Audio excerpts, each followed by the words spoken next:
Good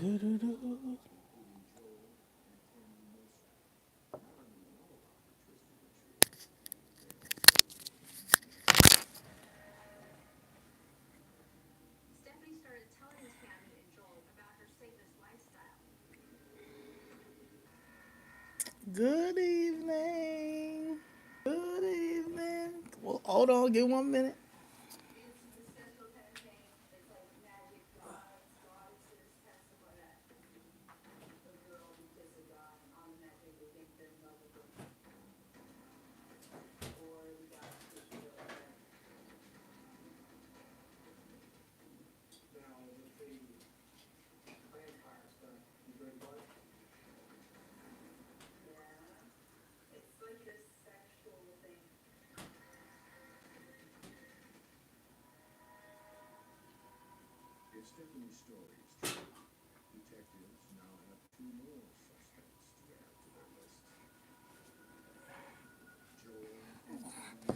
Hello. Hold on, hold on. All right. All right.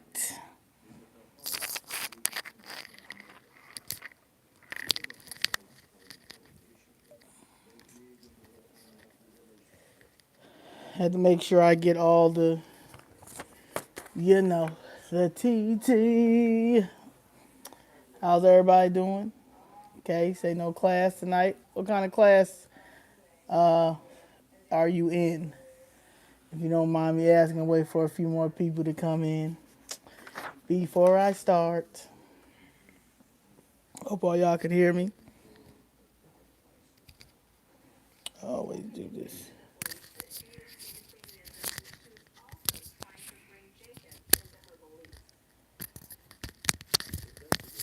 All right. Danny C should be on live too. I think she's doing something with Miss Jessica today. Um, so I decided to come on at 7. I was supposed to come on 6, but came on at 7. So hopefully she's doing hers. I know she had called, but my phone was on the charger. But we're going to get into some good stuff today, you know, because I'm about tired of the black media, mainstream media, trying to blame this election on us and basically trying to say that black women are done with America and done with society and stuff. And it's time to, you crazy, you out your mind. Like, don't be trying to put black women in this because the elite is mad and upset. Uh, yeah, they really can't. Blessings, blessings. Yeah, you know, Sonny Halston. Yeah, The View, all them. You know, we're leaving them in 2024. Please like and subscribe, share it. You know, let people know I'm here. You know, you know. Um, Hope everything is good. Hello, my kings. Okay, kings didn't do anything wrong. And the black women who decided to sit on out or vote for Trump didn't do anything wrong either. Okay, like, yeah, we're not gonna play these games. We're not gonna play these blame games and all these things. This was very monumental. This election. This election was, you know, this was really, people had to make a decision, and the best decision was to step away from the Democratic Party because the Democratic Party lost their mind and they thought that we would sleep and they was going to continue to play us for fools, especially black America. You know, they was going to take care of the non-blacks, however, but they use us for our vote and then don't do nothing for us and then get mad when people decide to vote another way or stay at home or all that. Yep. Yep, I voted for Trump. Yes, yes, I did.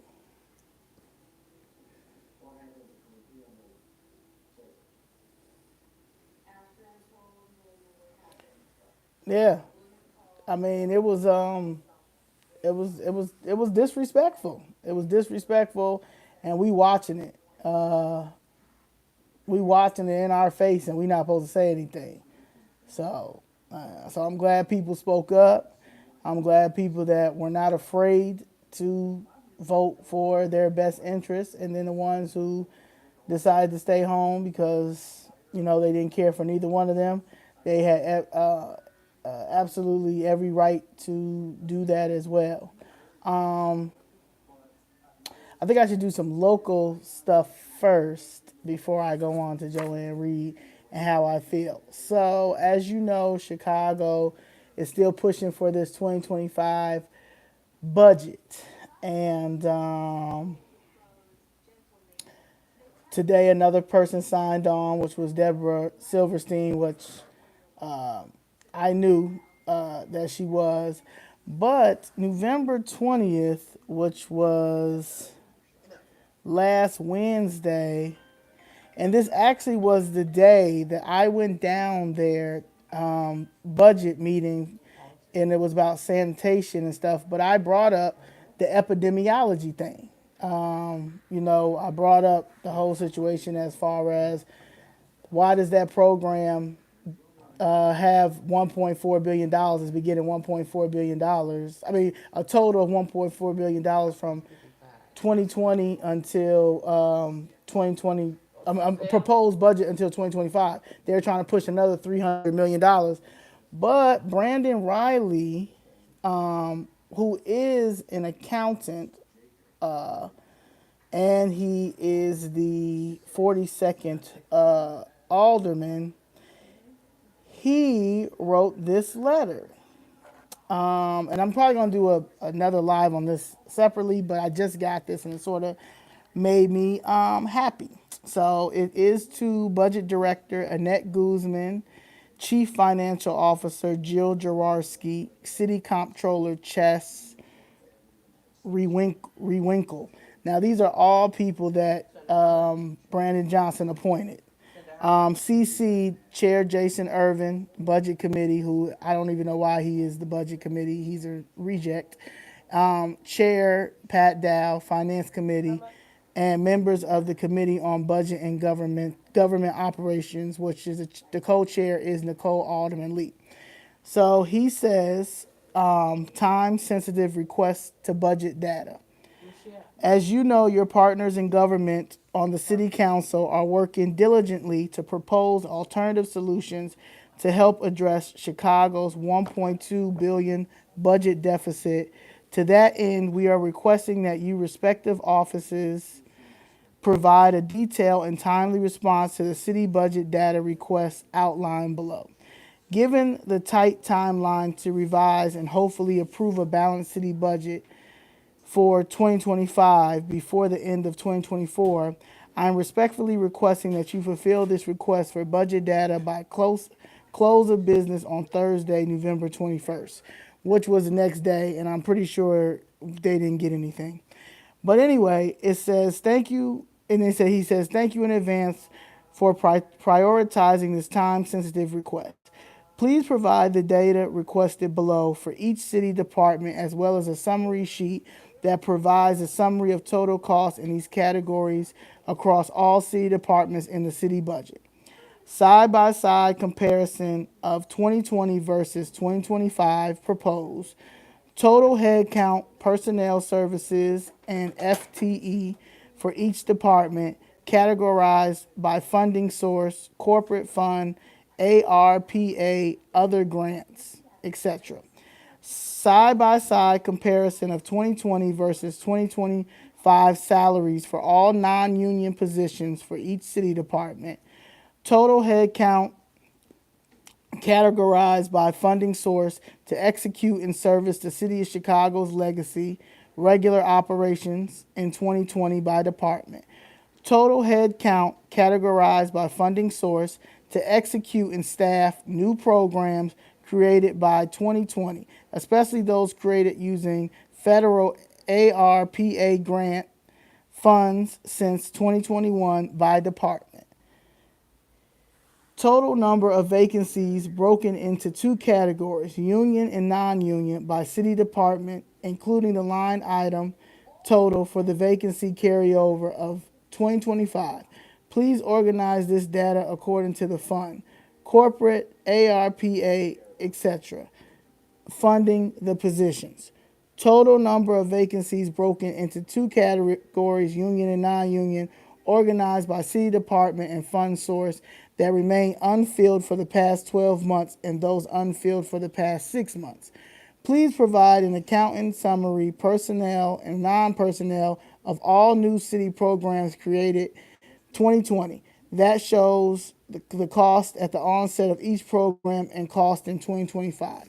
Please provide an accounting summary, personnel and non-personnel, of all new add-ons to existing city programs, program expansion since 2020. That shows the cost at the onset of each program and the cost projected 2025. Total funds appropriated for new arrival services for 2024 versus total amount funds spent to date in 2024. Total amount of scheduled pay increases for all non-union positions proposed for 2025, broken out by fund source, corporate fund, other grants, ARPA, etc. Total amount of city funds exclusive of TIF expenditures of 2024, and the total amount of funds directed to CPS within the proposed 2025 budget. Chart showing the 2024 appropriation versus current total spend year to date for the following categories by department: IT maintenance, IT development, third party benefit agreements, all expense line items above 20 million year to date. Please provide the public safety class schedules for 2025, the number of classes in 2025, and approximate number of candidates anticipated for each class for the following departments: Chicago Police Department, Chicago Fire Department, and OEMC. If you have any questions regarding these requests, please do not hesitate to contact my Chief of Staff, Robert, via email. Thank you again for your kind assistance and this request. Now that is how you do it, okay? So I'm riding with Riley, okay? I'm riding with Riley because Riley did what he had to do, okay? Now, I'm not sure if he got any answer back, and I'm probably sure he did not, because that was just too much for them to think. You see who we have in office, a loser, and he also has all his administration are also losers because they don't come from these backgrounds like Riley. And also Riley has been in there for a while, and before that he was working for the state. So I'm riding with Riley, and 15, a total of 15 aldermen now. Barbara and Deborah Silverstein, 50 award. She just signed on as well, and that's it. Now, do y'all know Kennedy Barley? Yep. $200,000 exactly. So I don't know if this has been done before, but I feel like it has not been done before, and I feel like Riley took on something that he needed to take on, and a lot of other aldermen should have did this a long time ago. So I'm riding with Riley for doing that. I will keep you posted. Now, it's two that I'm really, really interested in knowing about. And you already know that money for the new arrivals, because they keep saying it was only $400 million, and I know we're approaching $3 billion. I know we're approaching $3 billion. I'm positive we're approaching $3 billion, okay? It's nowhere near $400 million. $400 million was just last summer. We going, no. So that's number one. And number two is this TIF, because I know they've been stealing that TIF money for a very long time. And I need them to dig deeper into that TIF money too. That's going to be another time, because they've been stealing TIF money from our communities for a very long time. That's why our communities look like how they look. And nobody has really went out there to fight or talk about that TIF money, because A, some of us don't know about the TIF money. B, try to get TIF money, but we're turned down. And the aldermen that are supposed to help you with the TIF money, they act like they don't know, because they are using TIF money give it to all the white developers so they can get their little kickbacks. So we're going to shut down all of that, all of that. So I wanted to get that out the way because that is serious and that was dope. And he did that the day. I'm not saying that it was because of me, but I'm saying that he did do it the same day.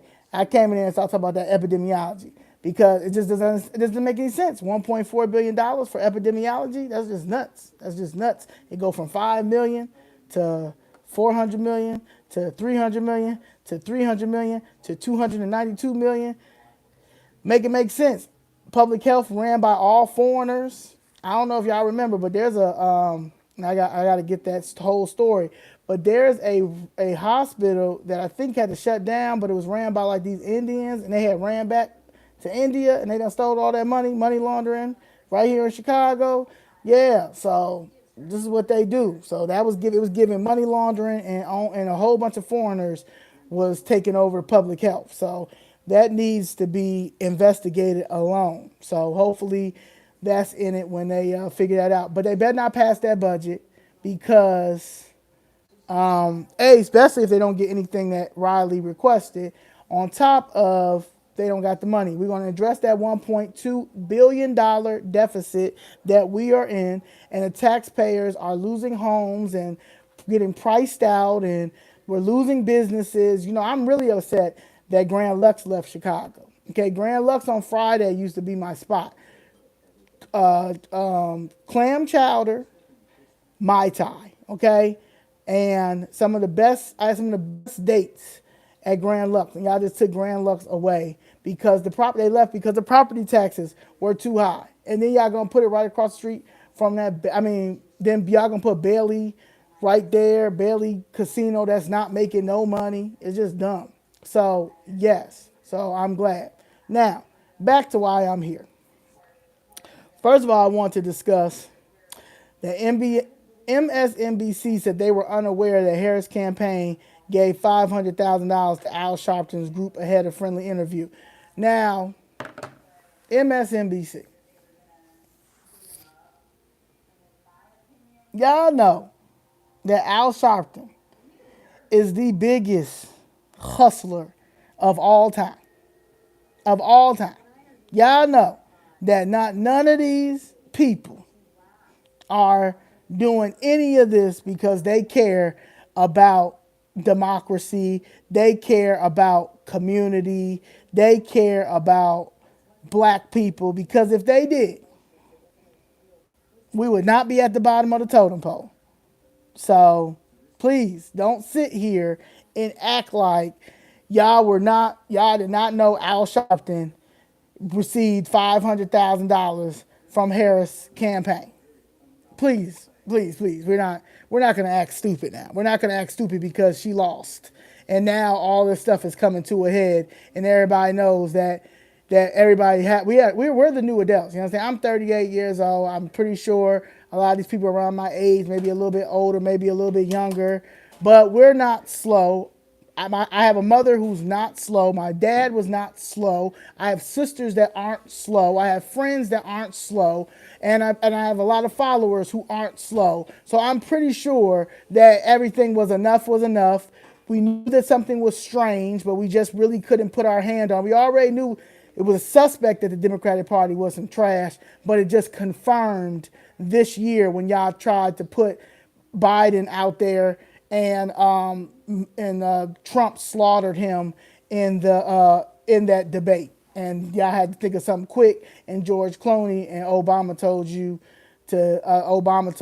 whoever is his caretaker to run, what's that lady name? Kamala Harris, and that was a no as well. But y'all had to figure out something because all the things that y'all say the Republican Party is, that's what y'all do. So anyway, let's get on to Miss Joanne Reid.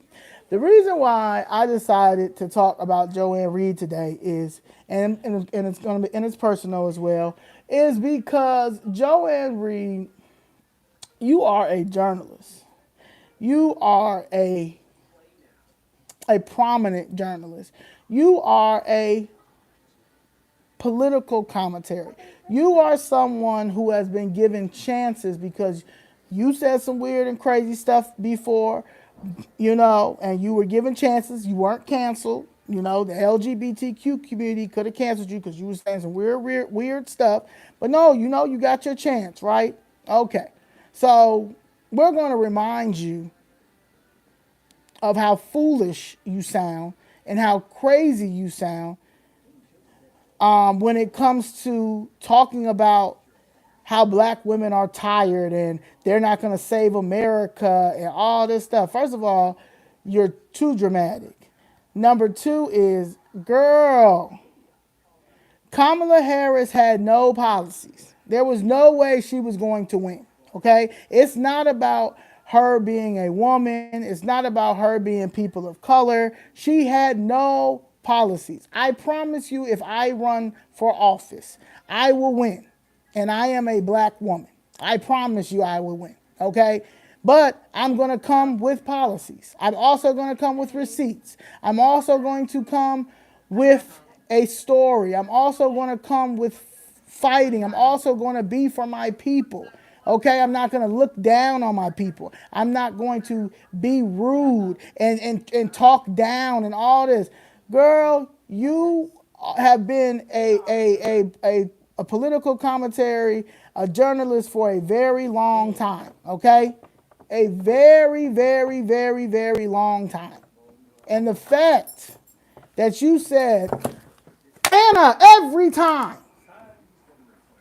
Kamala Harris, now I gotta, every time, Mom. Thank you. Sorry. My sister does this every time. I don't, God bless her. I love her to death.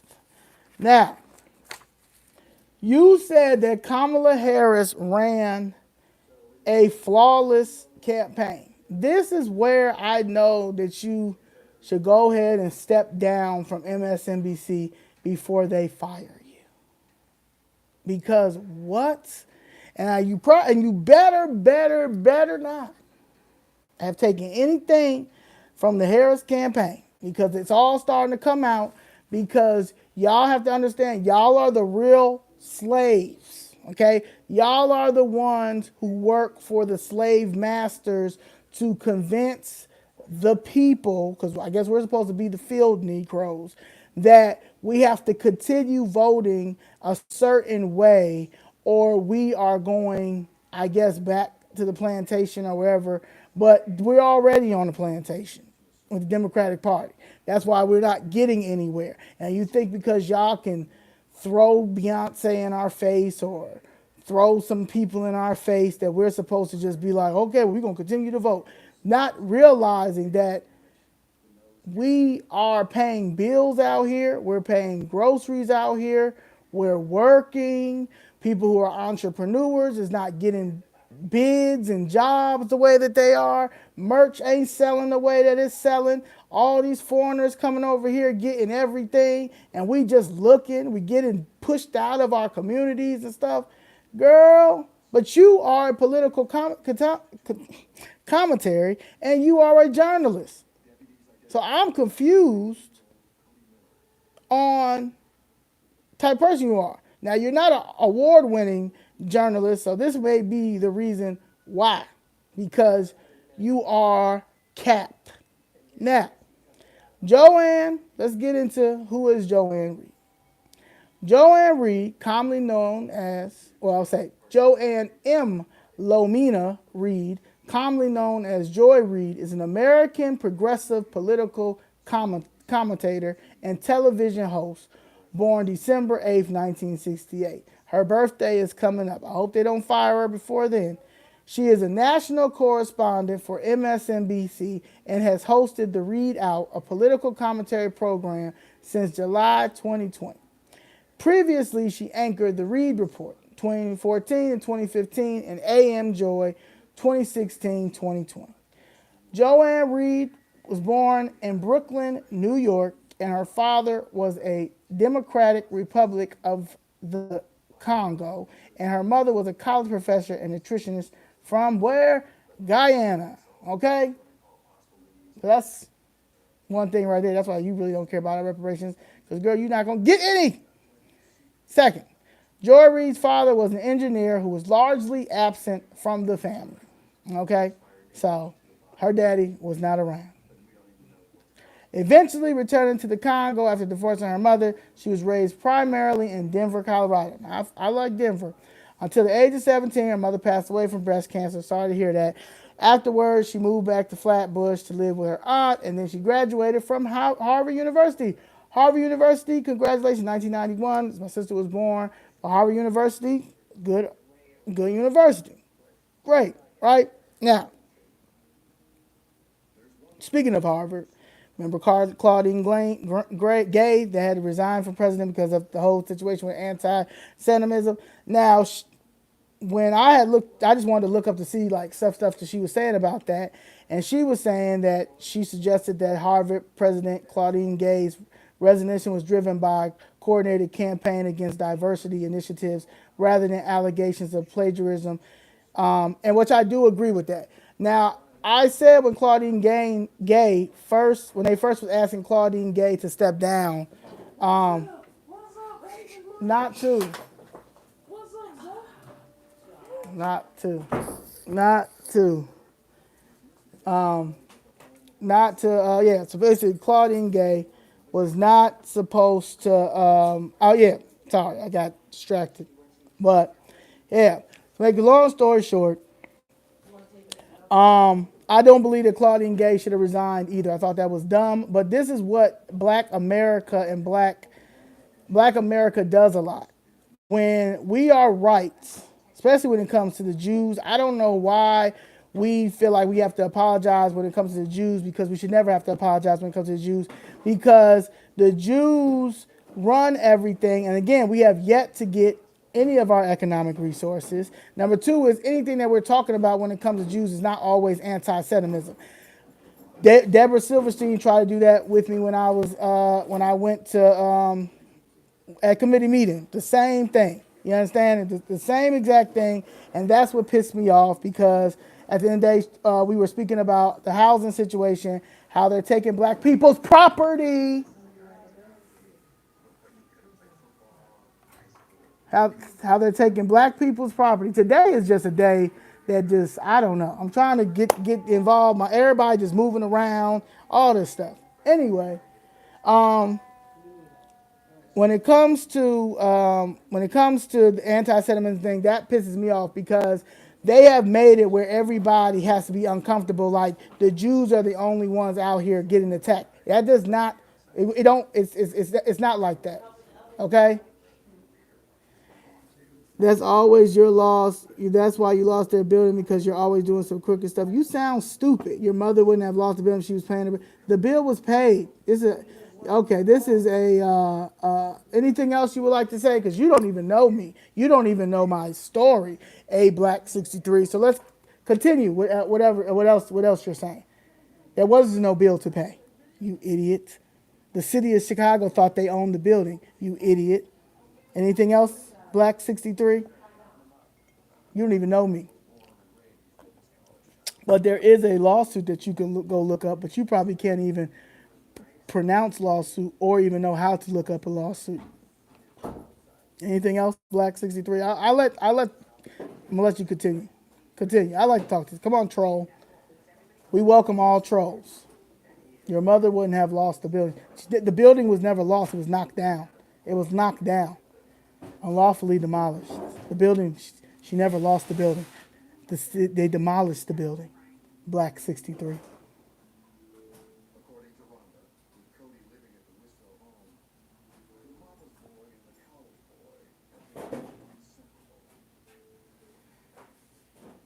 Anything else? Don't have anything else to say? I'm waiting for some more. Oh, no. But sometimes I want to give them that. So yeah. Well, next time, just let me know. Like, yeah. So yeah. Anything else? Black 63? because you clearly don't know. Your mother wouldn't have lost the building if she was paying her bill. There's no building. There's no building. They demolished the building. It's always a troll, but this is somebody, I swear to God, they all work for this. It's always going to get somebody. But anyway, going back. Anti said the situation happened with Whoopi Goldberg too. Stop apologizing to these Jews for your truth. That's number one. Number two is they aren't the only ones that went through something horrific. We were brought over here, okay? We were brought over here. We were brought over here in those slave ships. We were raped. We were beaten. Some people came over there on a period. When they came over here on a period, some people killed their kids. It was a lot. So, and we have yet, again, we have yet to get any type of economic resources for that. The Holocaust, the survivors, they've gotten their reparations. They have gotten things. That's why they can continue to go on. That's why they have everything they need. They have with no problem, and they continue. But they do it because anybody that says anything, and it don't even have to be wrong. I mean, these people aren't saying anything wrong. Claudine Gay didn't do anything wrong, but she resigned. She should have never resigned. The situation with Whoopi Goldberg, she should have never apologized. Like putting black people on punishment if they speak anything about the Jewish community or Holocaust or anything like that is crazy and nuts, and I will not be tolerated. That got to stop. That got to stop. And it will stop because, again, you do not, don't apologize for that. But anyway, I wanted to hear what she had to say about that. And I did agree with Joy Reid when it comes to Claudine Gay because it was not about the plagiarism. And actually, the person who called her out about it, his wife did the same thing. You understand? So, and that went down. Nobody didn't talk about that no more. Stuff like that needs to always be in the paper. If they come, we come harder, okay? And that's how that works. We come hard. I don't get that part. And say again, we have yet to get our economic resources. Now, in 2017 and 2018, controversial posts from Joy Reid's former blog resurfaced, leading to significant backlash. Written between 2007 and 2009, the post mocked politicians and journalists using gay stereotypes, including remarks criticizing same-sex marriage, describing gay men in negative terms, and stating the male-male kissing was disgusting to straight people. Reid initially apologized for the posts, calling them insensitive and dumb, but later claimed she did not remember writing them and suggested her blog had been hacked. Now, the FBI she launched the FBI investigation, and they found out that she was not hacked, but she apologized, right? So she apologized to the LGBT group P-Flag, they planned on giving her an award, probably the only award she was ever going to be given. They took the award back, and then the Daily Beast suspended her from doing any more future contributions. She eventually issued a public apology on her show AMJ, but reactions remained dividedly largely along partisan lines. Now, she probably did say what she said, and my thing is, again, I don't even knock you. People can tell you something. You are entitled to your own opinion. You're entitled to whatever you want to say. Yes, if it's going to be hateful or the way that you say it, then yeah, because there's certain ways that you say things and do things. But you also are entitled. But she is working for she's working for these people. She's working for these people. So they pay her bills, and she got to go a certain way how she got to do it. In April 2018, additional posts from Joy Reid's blog, written between 2005 and 2007, sparked controversy. These posts included comments promoting the conspiracy film Loose Change, questioning Israel's right to its land, and claiming Jewish people spend large sums on bar and bar mitzvahs. She also referred to CNN's Wolf Blitzer as a biased supporter of Israel and mocked him for past association with AIPAC. Now, another post included a Photoshop image of Senator John McCain with the body of the Virginia Tech shooter Shing Hu Choi. These remarks led to significant backlash, with the Zionist Organization of America calling for Reid's removal from MSNBC due to the post's alleged anti-Semitic undertones. In 2018, Joy Reid issued a formal apology for past controversial blog posts stating she had grown and evolved over the years. She expressed her regret for her remarks and acknowledging they were deeply embarrassing and not reflective of her current views. MSNBC supported her, acknowledging the posts were hateful and hurtful, but emphasizing that they did not reflect the person they had known during her tenure at the network. The network highlighted Reid's public and private apologies and evidence as personal growth and evolution. On September 1st, 2020, episode of The Reid Out, Joy Reid compared President Donald Trump's reluctance to condemn Kyle Rittenhouse to the radicalization rhetoric often attributed to some leaders in the Muslim world, suggesting it incited violence among followers. Her comments were criticized as Islamophobic by groups like the Southern Poverty Law Center, Muslim advocates, and representatives Alan Omar and Rashida Tlaib. It's part of the squad who demanded an apology. However, columnist Jennifer Rubin defended Reid, arguing that Reid was pointing out a double standard in how the media addresses violence and radicalization, not endorsing such comparisons. Now, you see she knows how to apologize. That's number one. Okay? What makes you right and everybody else wrong? You kind of slow a little bit, A Black 63. You just said that my mother didn't pay her bill, and that's why we lost the building. So you don't even know what's going on with your life. So that's number one. Maybe you need Jesus. But anyway, she has no issue with apologizing. And my thing is, I don't got no issue. You're supposed to apologize. Person's supposed to apologize. So I think that's great. But when it comes to black people, she wants to condemn them and look down on them and all that type of stuff. Now that's when I got a problem. Now you don't mind apologizing to these Jews. You don't mind apologizing to the Muslims. And at the end of the day, these Jews run this country, and these Muslims are messing up our communities. So, and you don't say anything like, you, and that's another whole nother situation. But you apologize anyway.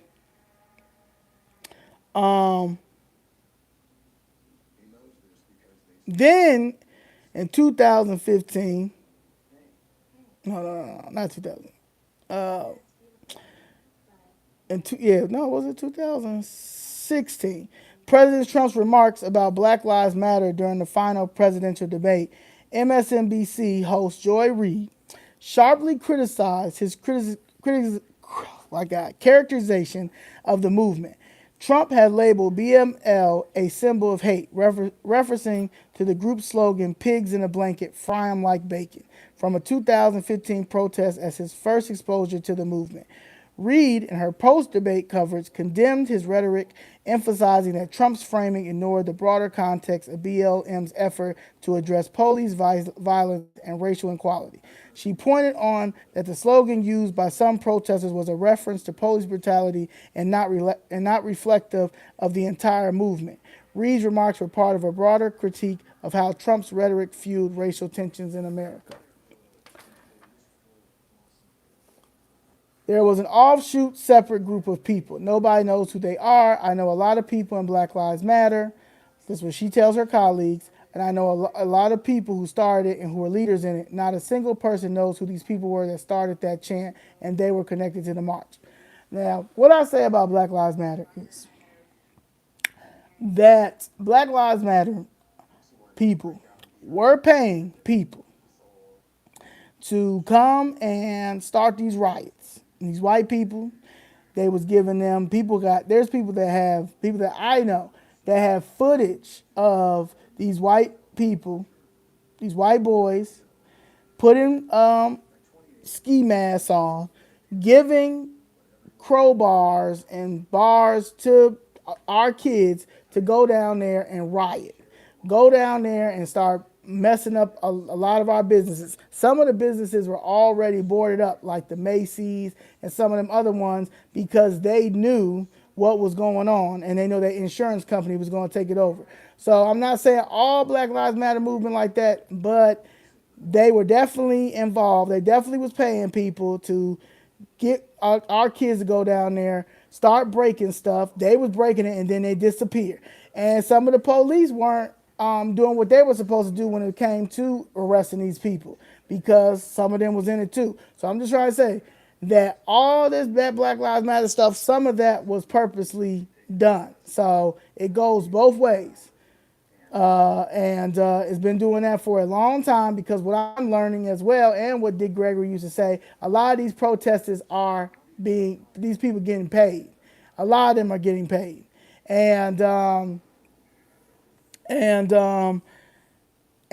nobody's really calling them out. That's why I think the whole Black Lives Matter thing dismantled, because it could have got worse, and it was getting worse, and the racial tension was starting to get real crazy. Black people didn't care about, didn't trust the police at all. The police, are dealing with some black police. They doing it because they care about being a police officer and care about being for the community, but they being called pigs. A lot of kids and stuff did not want to be police officers or want to be police officers because of the whole stigma behind the police. So Black Lives Matter, I honestly think that it was for the greater good that is sort of dismantled. Now, speaking of the Black Lives Matter thing, before I go back to Ann Reid, in 2024, now I don't know who is over Black Lives Matter now. They're saying that the original leadership people are not over Black Lives Matter. But in 2024, Black Lives Matter criticized the Democratic Party's decision to nominate Kamala Harris for president without a primary election. They argued that bypassing a public vote undermined democratic principles and called for a virtual primary to allow voter participation. BML's stance sparked debates on the transparency and accountability of the nomination process, emphasizing the need for greater representation and engagement with the Democratic Party. Now, that's true. Now, I don't know who put that out, but that right there, this should have been like all over the place, because, just nominate Kamala Harris like that without a primary election was unconstitutional.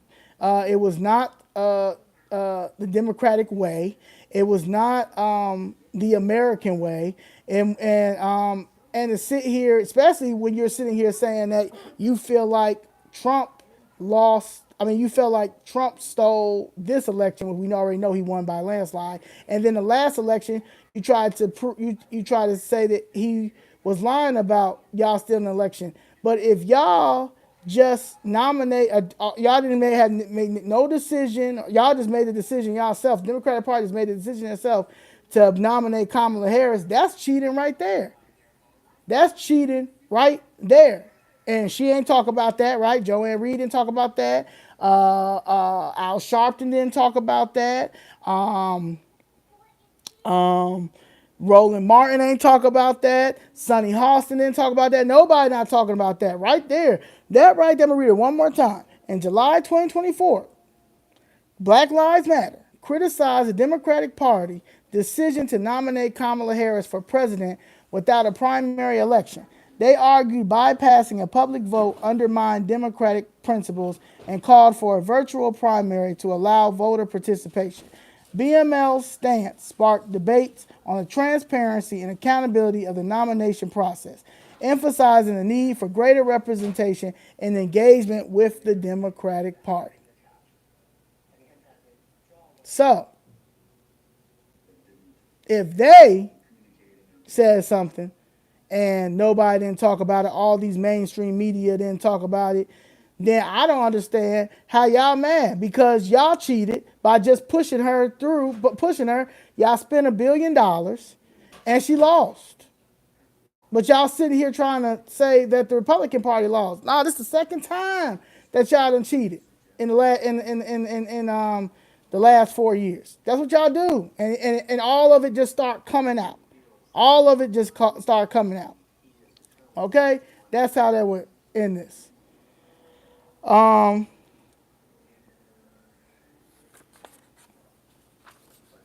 Now, after Biden was told by Obama and George Clooney, because I believe that, to end his reelection bid in July, Harris quickly assembled a staff and set out to maintain Democratic control of the White House.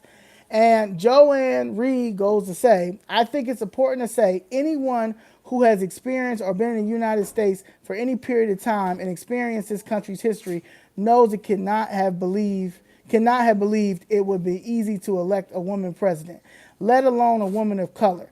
Let's just be clear, and nothing that was true yesterday, meaning November 6th, was the campaign was run. It's not true now. I mean, this really was a historic, flawlessly run campaign, okay?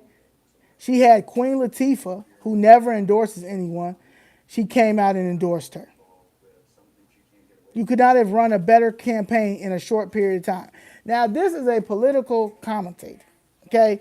This is somebody who's been doing journalism since 1991, okay? I mean, she graduated in 91, but she's been doing this for a very long time. She's been doing this for at least the last 20 years, 20 to 25 years. And for you to be a political commentator and to say that she ran a flawlessly run campaign and blame it on her being a woman and a person of color is why she lost the campaign. No, she lost the campaign because she ran on, yes, a short period of time. Also, she ran because she had no policies. Also, people from California remembered that she was a terrible attorney general, like we have a terrible attorney general here by the name of Kwame Raoul, who we cannot find. We also have a terrible, also she was not a really good prosecutor, and no black person is really going to put a prosecutor in the White House. She was a puppet.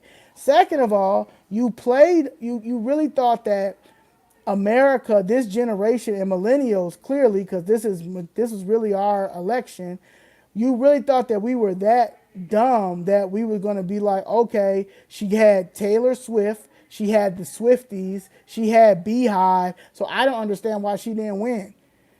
Because Taylor Swift, Queen Latifah, and the B-Hive came out and said, like, no, we paying bills. I'm fighting the city because the city unlawfully demolished my building. On top of they displacing other seniors. It's been 3 mass illegal evictions. It's over 500,000 people facing evictions and have faced evictions. You talking about you're going to give a 20% tax credit for first home buyers. People can't even get what are you talking about? 2024, Black Americans, we continue to experience significant economic disparities. Thank you, Keegan, for the donation. The poverty rate for Black Americans is higher than the national average. And you talking about Taylor Swift and B-Hive and Queen Latifah came out, they can pay their bills. They can pay their rent. They can pay everything they need. Seniors cannot even get another job if they want to because what their Social Security is when they were paying into their Social Security, money has went up. Everything has gone up. The cost of living has gone up. So what they were paying into their Social Security is not enough. Some of them don't have any kids. Some kids can't even afford their own bills, let alone their parents' bills. And you talking about she ran a flawless campaign because she had Queen Latifah come out and Taylor Swift.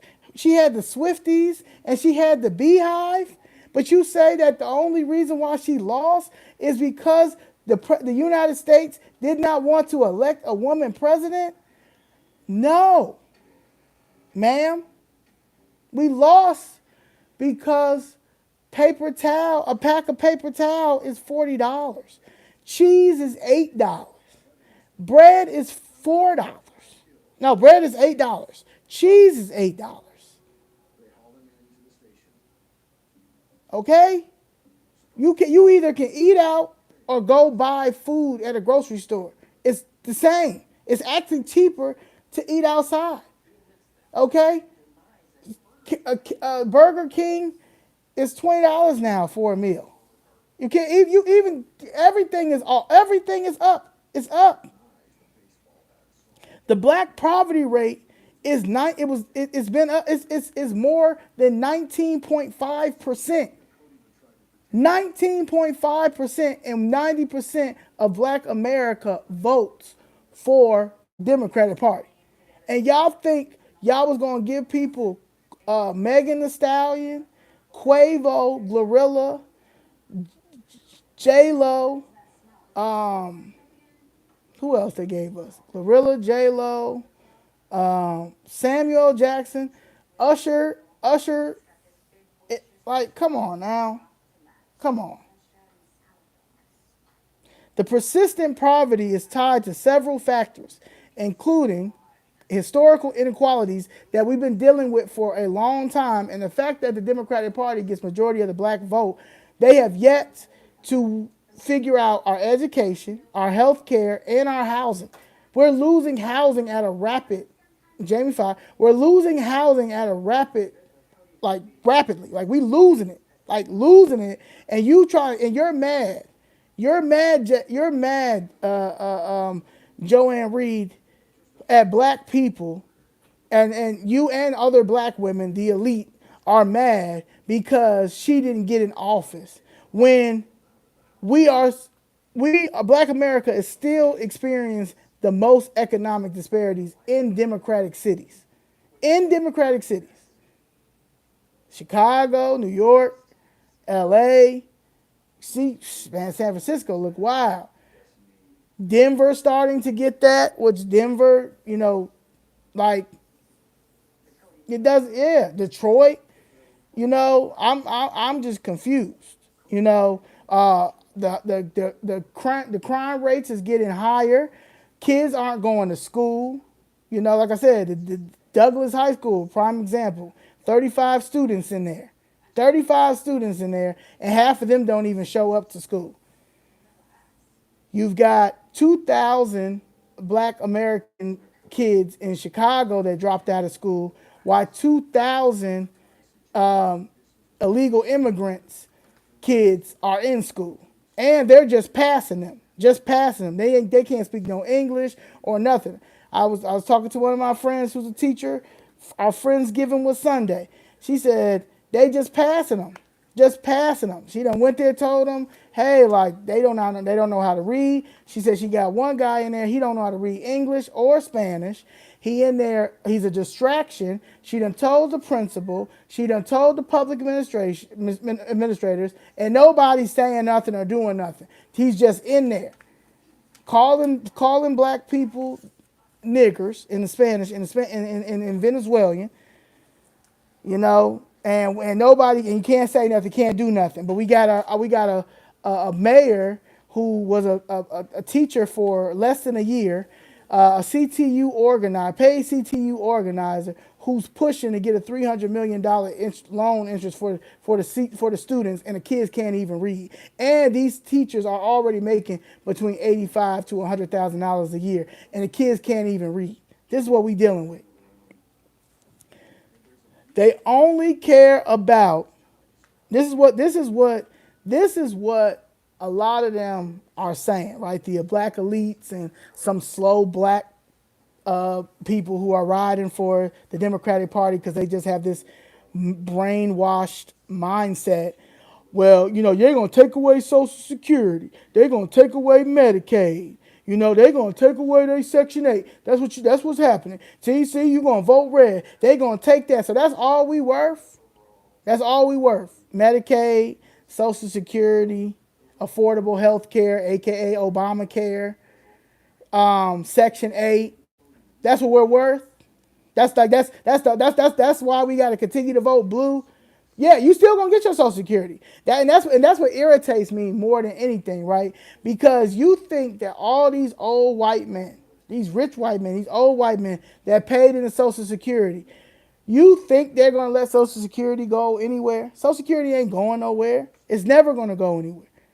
But if we would have continued to vote blue, you know who was going to um um let's get you up out of here. Um, you know who you know who's about to get Social Security? The illegals. They're about to give the illegals it. All right. Well then, since I'm informed, then you get up out of here. Always some weirdo. I'll probably tell you that probably is her. That's probably them. Um.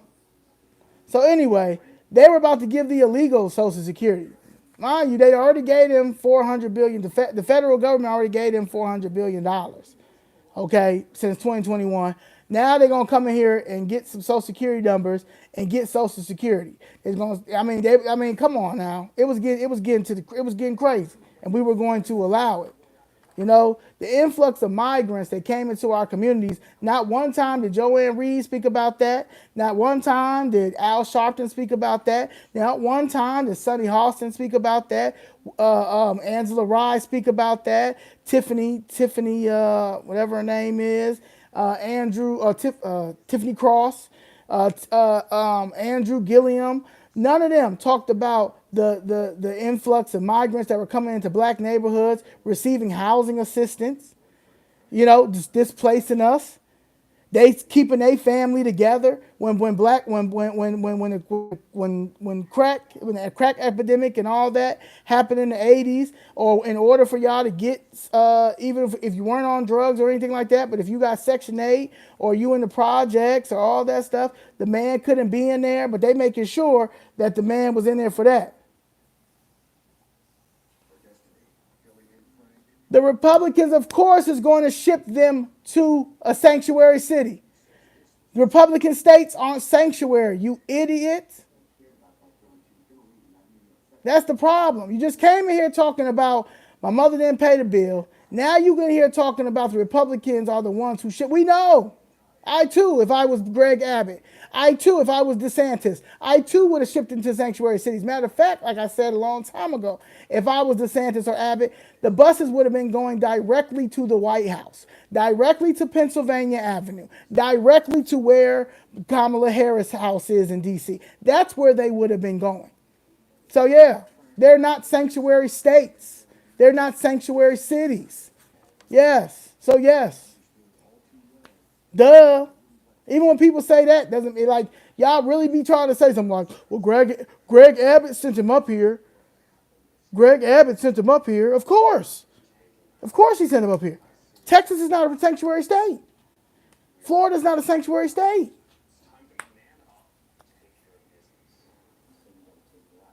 They come here and then we give them all these resources. While we have people who can't even get rental assistance.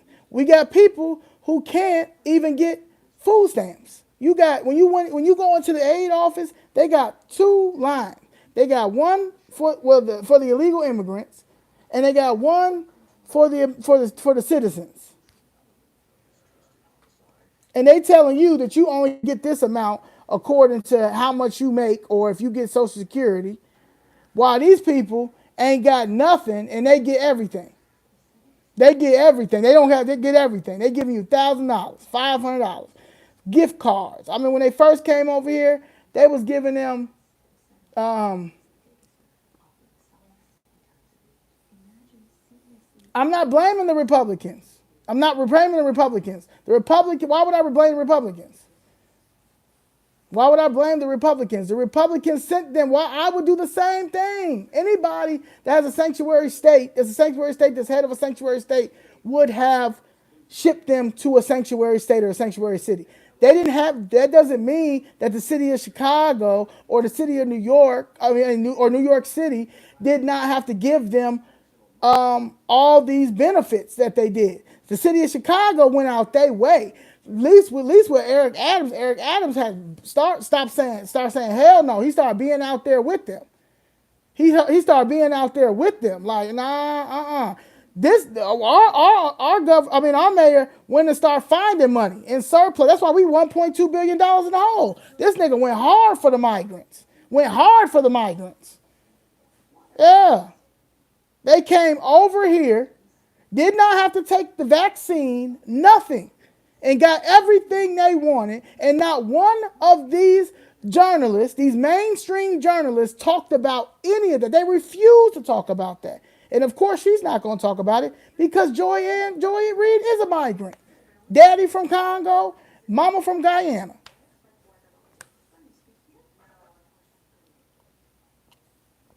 Pretty sure she got into college off of affirmative action. I bet she used affirmative action too. But none of these people talked about, these mainstream media who's blaming black people for us giving the election to the Republicans and this fascism and racism, misogynistic and all that. Not one of them are talking about the detrimental part of when these migrants were coming into our communities. Not one of them brought up Dr. Claude Anderson. Not one of them went to go get Dr. Claude Anderson. Dr. Claude Anderson is very alive and well. They could have went and got Dr. Claude Anderson. And Dr. Claude Anderson could have said, I've been warning y'all. Powernomics. I've been warning y'all that they was going to come over here and nobody didn't listen to me. And nobody didn't listen to him. But he been saying this. What's her name? What's that old lady name in California?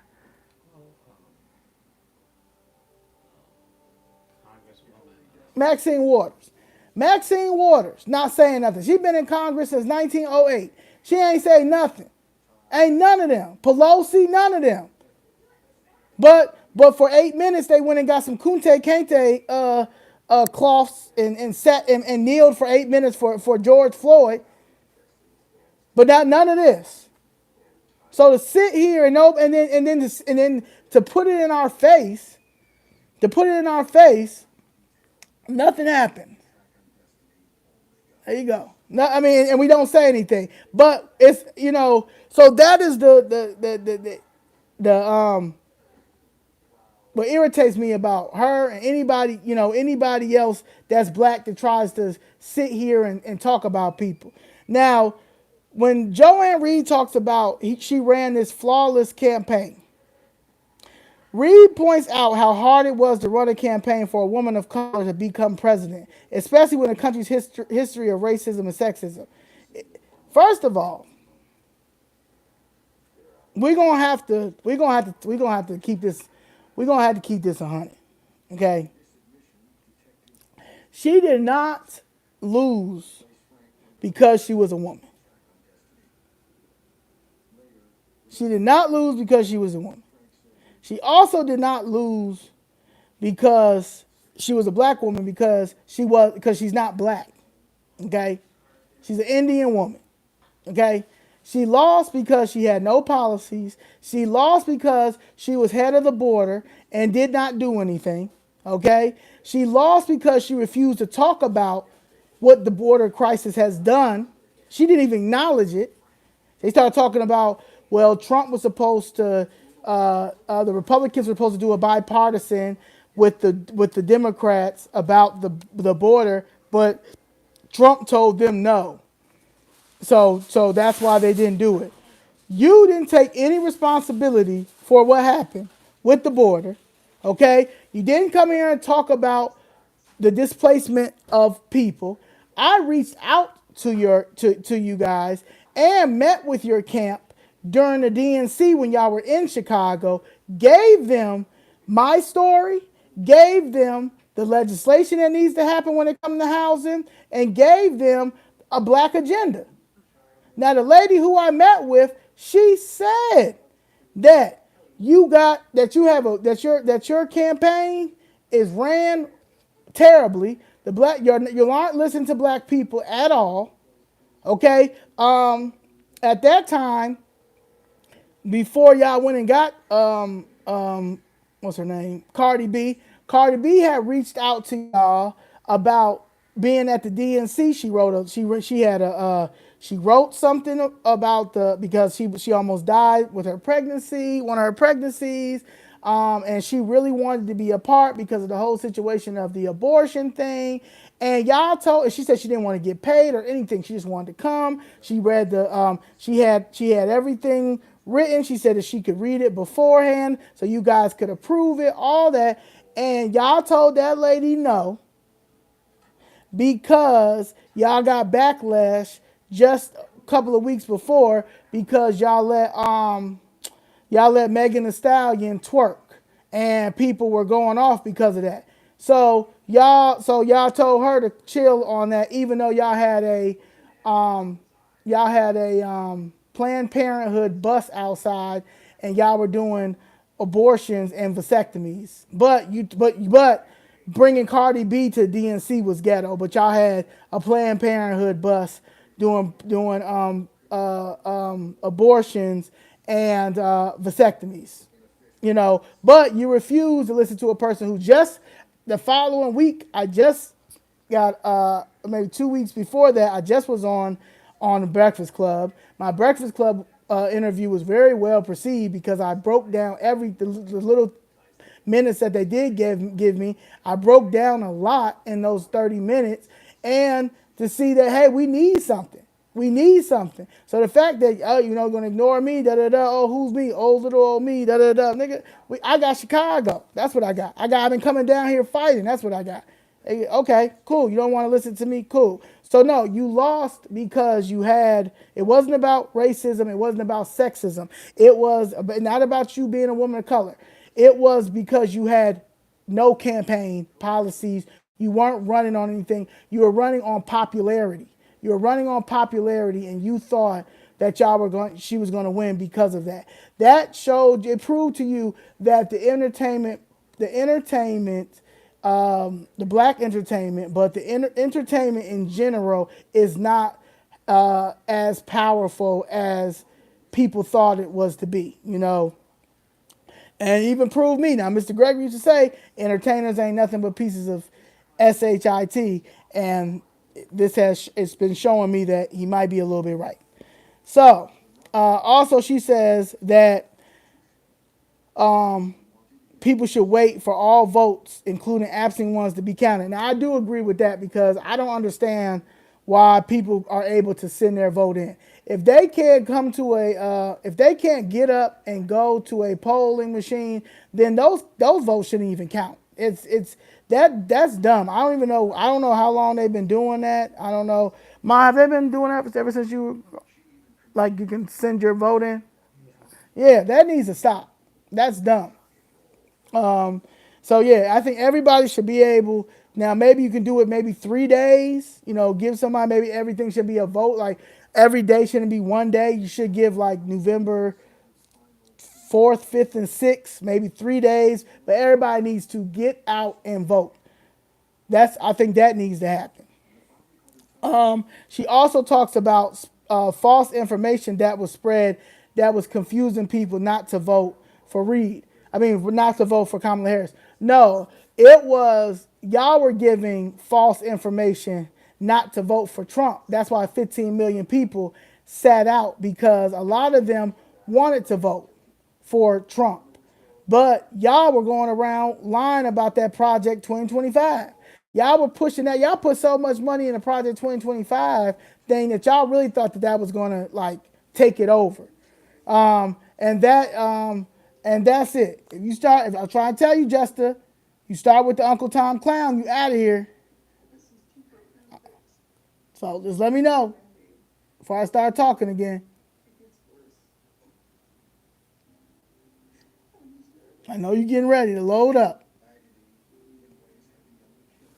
All right. Yeah, not yet. You know how you start. Until you just wanted to say hi, and then you about to. So yeah. Anyway, she lied about that. So trying to say that it was false information about her. No, it was false information about I'm talking about Ann Reid, Jack, and the situation when it comes to why Kamala Harris, she felt like ran a flawless campaign, but she did not read a flawless campaign. So now I'm going to her saying that there was a lot of false information put out about her. Okay? So when it comes to the false information, all right. So yeah, so the Project 2025, that situation was on them. It was on them because they were it was them. They spent and I probably maybe the next year and a half, they'll probably really say how much they paid, starting with Taraji Henson. Taraji Henson they paid her a lot of money to start that Project 2025 thing on the BET Awards. The BET Awards barely get any attention because they get so boring and they starting to be most boring and boring and boring and boring and boring. So at the end of the day, they started with the Project 2025 thing. So you can sit here and say, Ann Reid, that was the reason, one of the reasons why she didn't win. Nah, she didn't win because y'all were going around giving false information, spreading lies, her paying all y'all certain amount of money. Like I said, I don't know if you got paid, Ann Reid, but you probably did, but I don't know. But all that money, and she still lost. She says that also that it was a threat to minority communities. She points out that many threats during elections target black and minority communities. The only people that were threatened, the only people that targeted anybody was the Democratic Party. Y'all did this, okay? Trump stayed on the border. Trump stayed on they taking black jobs. He talked about the economy. He didn't even talk about how y'all stole the election from him. You understand? Like, he talked about the main things that was going. Okay, I knew that he was going to win regardless. Only thing is, I wasn't too fond of who he picked as his vice president, and I'm still really not too fond of him. But I still have to look more things up on him. But I knew he was going to win. When I saw her pick her vice president, which was that Walsh dude, I already knew she was already going to lose, but she lost for real when it came to that. Now,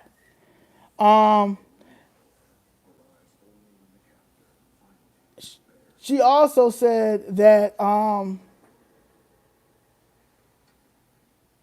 the situation when it comes to Trump and dividing people. The thing that made me mad about them trying to make this a race thing was it was getting out of control. You understand? Like, it wasn't even down, like you were y'all, like they were, like she and others were really making it like it was down to a racism, a race issue. It was down to Trump and MAGA being these racist people and being this hateful group and all of that, instead of understanding and seeing that we are in a state of emergency, black people. We are not being heard. No one's hearing us. No one sees what the problem is, black America, and 90% of your vote is black people for the Democratic Party. Democratic Party been holding y'all down. So the black people holding y'all down, continue to hold you down, especially seniors and stuff like that. Now seniors are starting to see like, damn, I've been voting this way for this long and I'm not getting no help or anything like that. Then you got people that are actually out here fighting and, or doing the work or reaching out to their local elected officials and state officials to try to get some type of help, and you're not getting any help. And these are the people who you elected or your family elected or your friends elected, and they can't help you with your problem.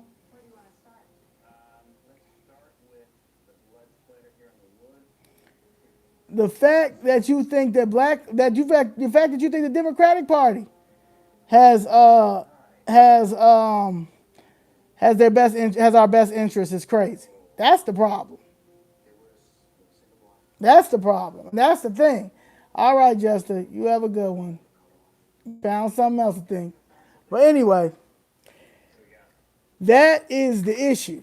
People always, and that's another thing that gets on my nerves, right? It's always someone saying that you think that the Republicans have your best interest. The Democratic Party don't have our best interests, and nobody doesn't talk about that. It's like they refuse to talk about that. They refuse to see that. Okay, uh, it's crazy. It's crazy. But anyway, I told you something wrong with it. Next time I'm just gonna go. Well, so that's the problem. Then the celebrity situation. Black America thought that they could continue. I mean, not even Black America. Black Democrats and the people who run the Black Democratic Party, which is they say is AIPAC and Soros and all them. They really thought that they were going to win by putting Beyonce in our face. They thought they were going to win because Taylor Swift came out. Um, they thought they were going to win because Samuel L. Jackson, just all of these people. If you got Niecy Nash, who was gay, has only been gay for 33 days, her coming out saying we're going to lose our gay rights and we're going to lose our women rights. And this was all about us losing our rights. They were running off of we legit was going to lose our rights. Like the U.S. Constitution is the law of the land. And I think that irritated me more than anything as well because I'm gay, I'm black, I'm a woman, and I know that none of my rights are going to be taken away. If I'm discriminated in any type of way, I know how to sue. And I've done it and I've won. And it's that is what it comes to, the injustices. The Democratic Party don't even talk about the Bill of Rights. They don't talk about the U.S. Constitution. They don't talk about the Declaration of Independence. They don't talk about any of that. They only cared about the Democratic Party only cared about it was a game. You understand? They spent $1 billion and didn't get their return on investment, and they blame the black people for that because that's how they think of us. They think of us as just slow, starstruck, politically ignorant. Try to sit here and say we don't have common sense. Um,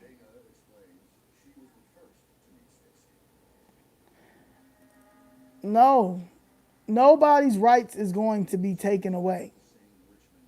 And I think that is the problem. Like, our rights are not going to be taken away. People have the right to believe whatever's in that Bible. People have the right to say that the Bible is telling the truth. Have the right to say all that. Now, I know my truth. I know what I believe in. I know how I was raised. I know how I was, I know who I am. And I also know that God is love. And I think that's the issue that people don't understand. And I also believe that we are the chosen one. I know for sure I'm one of the chosen one. So I'm not worried about any of those things. And I think that people have got caught up with that, But going back to Ann Reid, I have a friend who is good friends with Ann Reid, good friends with Angela Rye, good friends with Tiffany Cross, Andrew Gilliam, Charlemagne, all of them. I have a good friend with she's good friends with all of them. Roland Martin, know all of them. When my situation came up, my mom with, the situation with the city knocking my building down, and my mother went into the hospital. I was still living in Atlanta at the time. And my mom keeps everything. This is something that I don't ever throw anything away. But My mom keeps everything. So when my mother was in the hospital, I went back to Atlanta and I met with this person, and she looked through all of my papers. And probably about 2 hours worth of papers my mother looked at, my friend looked at. And when she looked at these papers, she was like, she's like, you have a case. She was like, but you're going to have to put it in lawsuit format because they are going to look at your mom as a crazy old lady. And also, everybody knows how corrupt Chicago is, and she was like, but once your mom puts it in a lawsuit format and you give me the lawsuit information, I will take it to Roland Martin. I'll take it to Ann Reid. I'll take it to Angela Rye, a few of them, and we'll get you some news coverage because it's a serious case, and I see it's a serious case. And that's what I did. I reached out to one of my mom's business partners and explained to him that, I didn't have that much money, but I need to find an attorney. I need to find a civil rights attorney or some type of attorney that can take this case because they can't get away with this. And my mother, I can't lose my mother to something that she knows is wrong, and they're violating the U.S. Constitution. And before this, I was already suing Delta for the First Amendment because they violated my First Amendment right with my clothing brand. So I knew about the Constitution. I didn't think about black or white or anything like that. I just knew they was violating the Constitution. So with my mother's case, same thing. Y'all violating the Constitution. With my godfather, y'all violating the Constitution. Chicago already corrupt, but we're just going to get a lawyer. And my mom was like, just take the case and put it in New York, because it's still a federal lawsuit. So we did all of that, and once we got the information for the lawsuit was filed.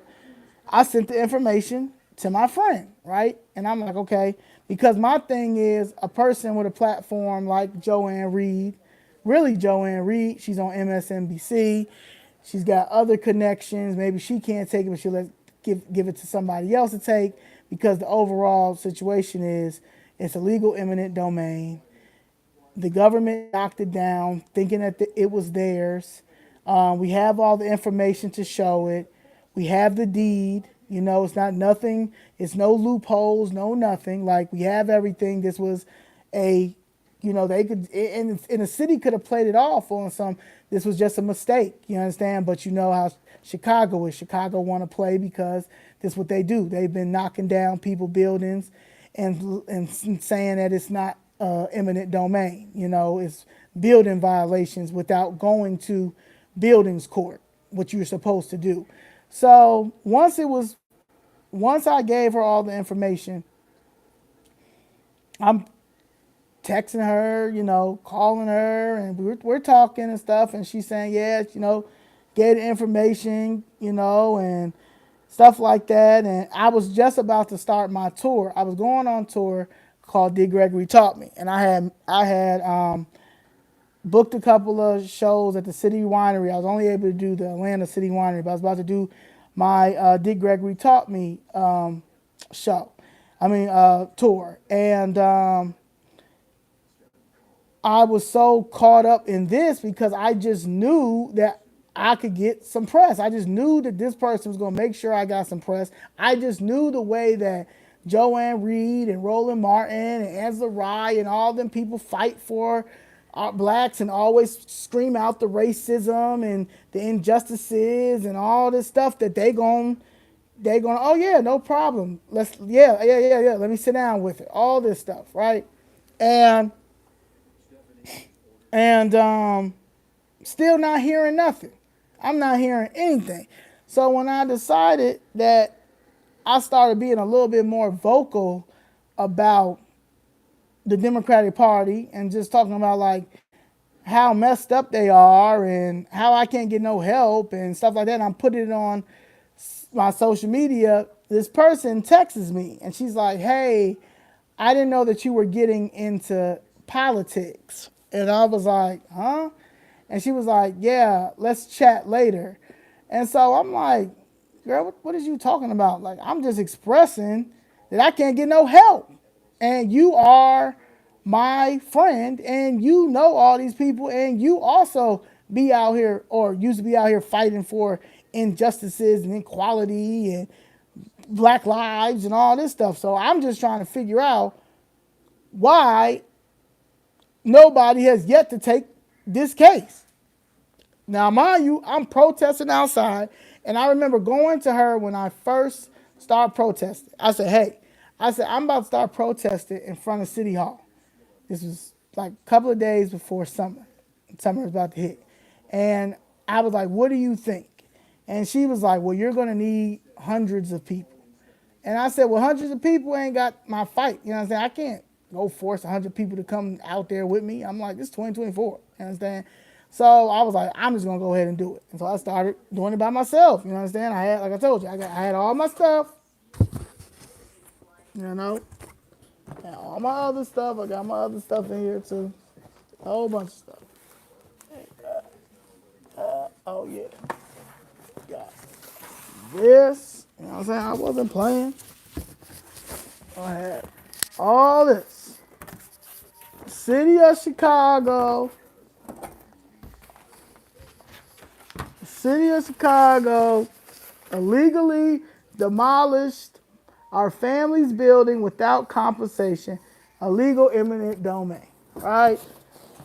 I had that one.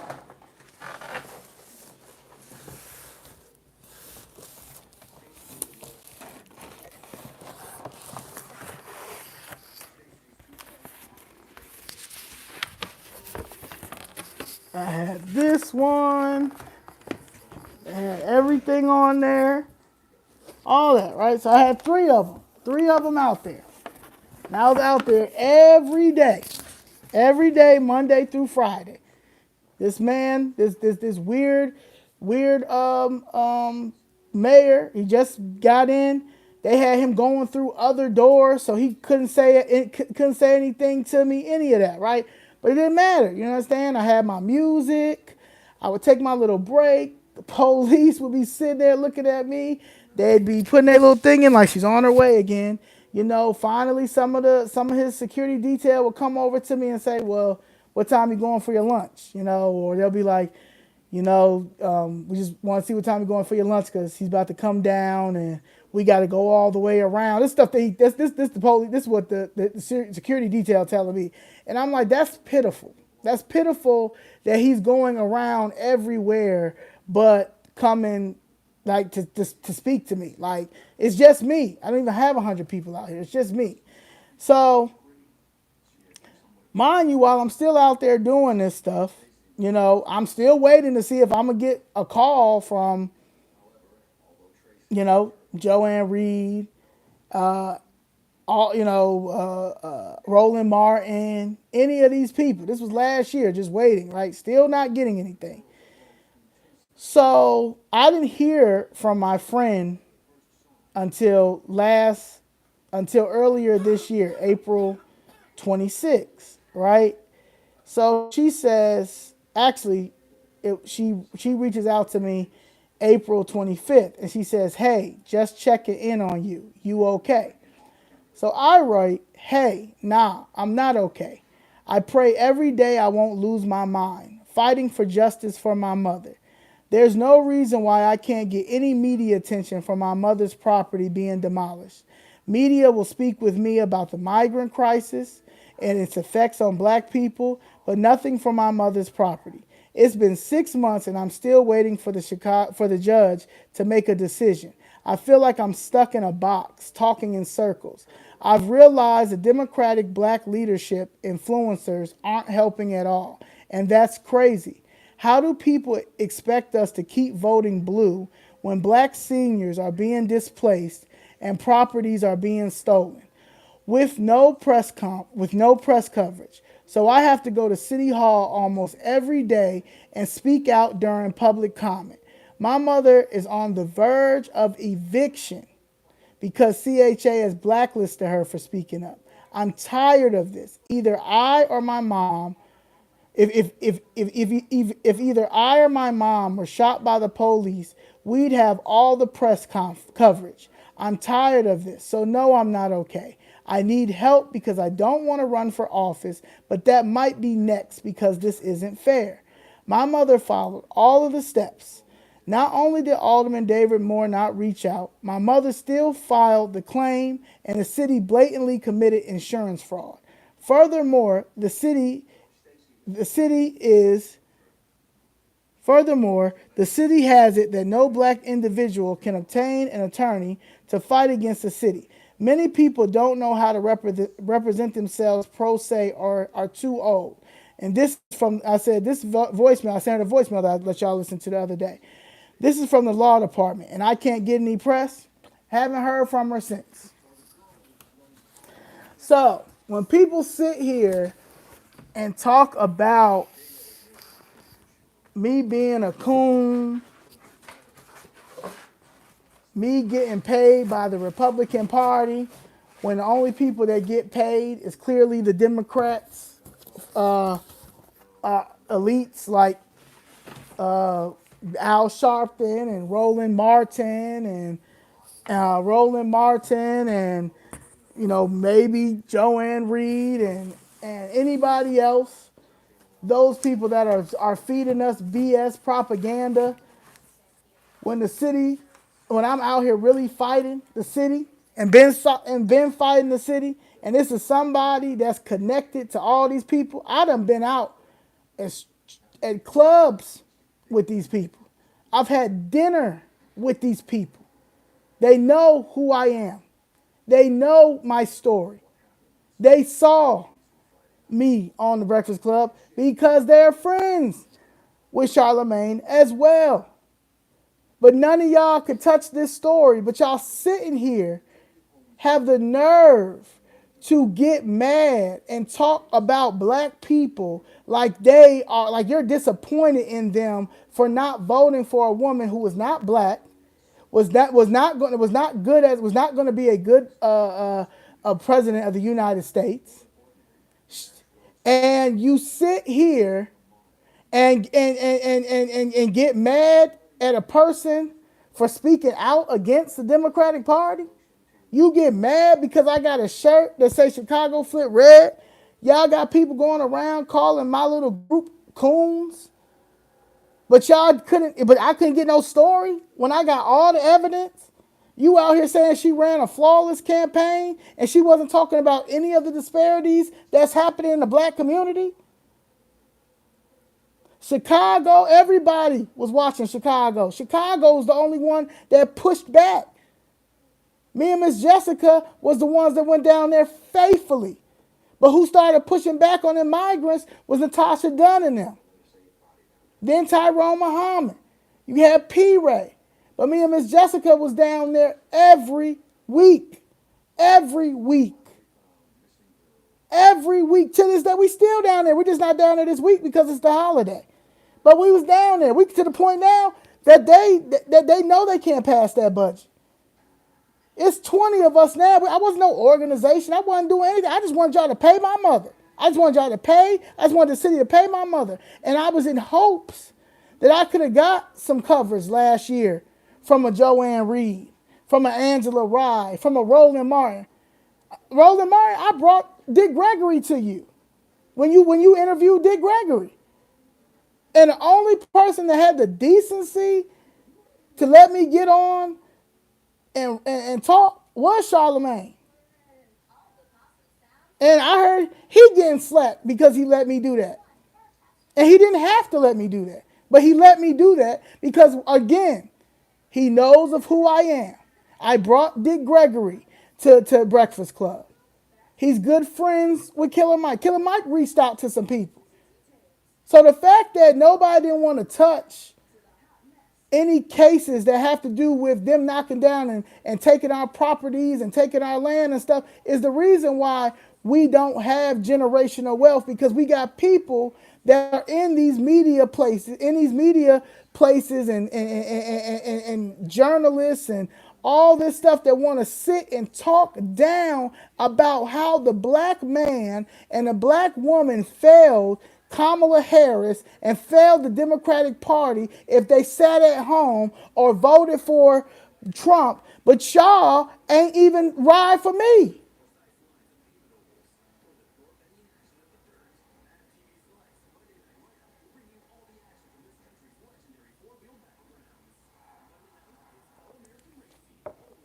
What do you mean? My comment with the police. I have no problem with the police. Yeah, I'm pro police. I've always been pro police. I have a good relationship with the police in Chicago. Some of my good friends are police. Yeah, I'm not. I'm definitely for the police. There's some bad cops. Just like it's some bad politicians. Just like it's some bad teachers. Just like it's some bad people. Will never be defund the police. It will never be. No, I have no issue with the police.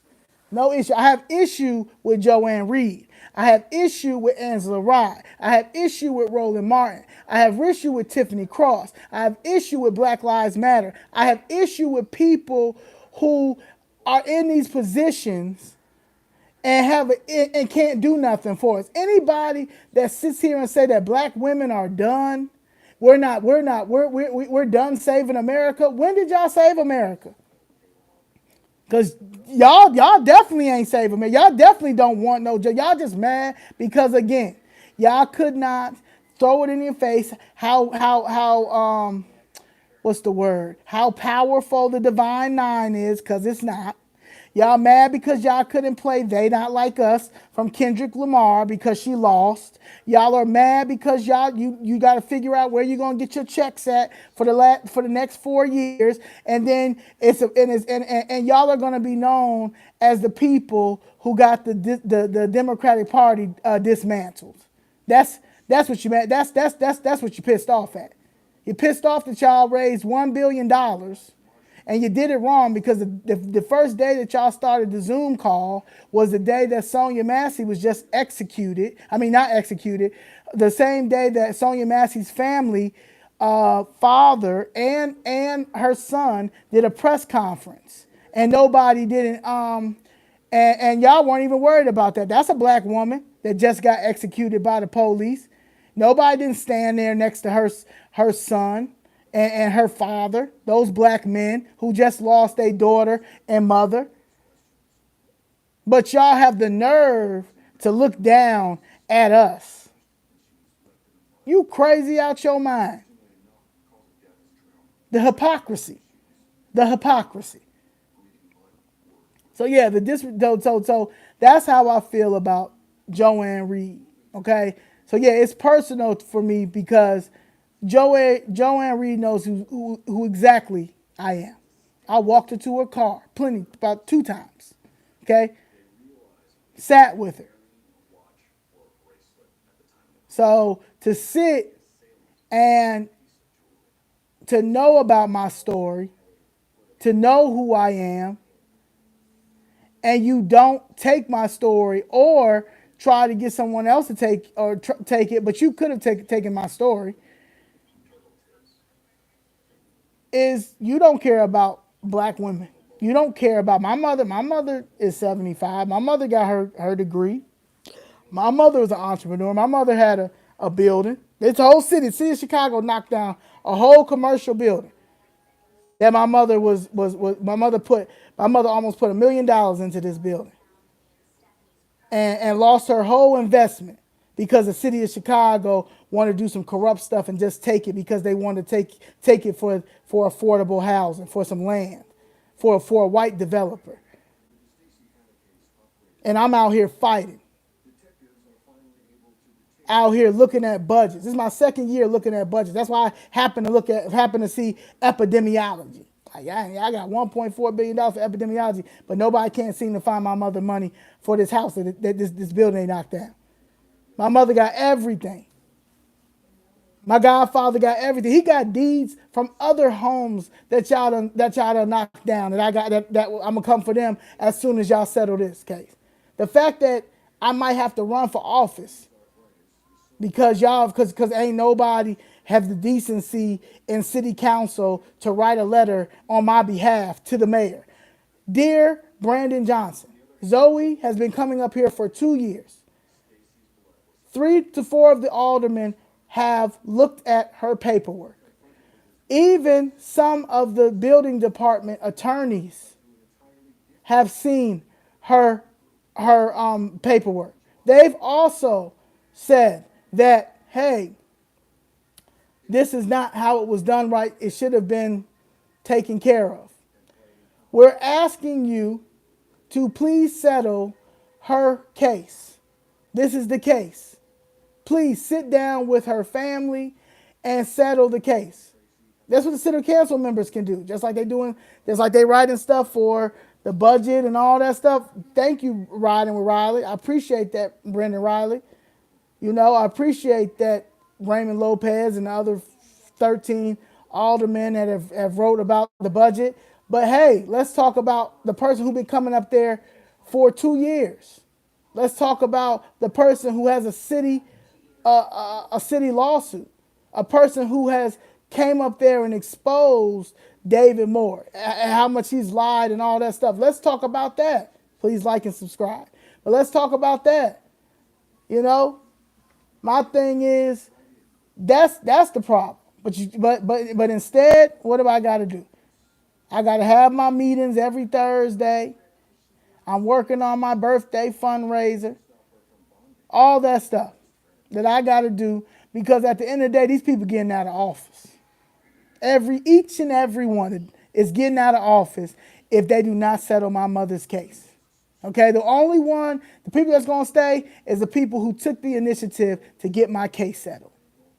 Because my case can be settled, and it will be settled. Those city council people need to understand that David Moore, he's done, but that Brandon Johnson is a one-term mayor.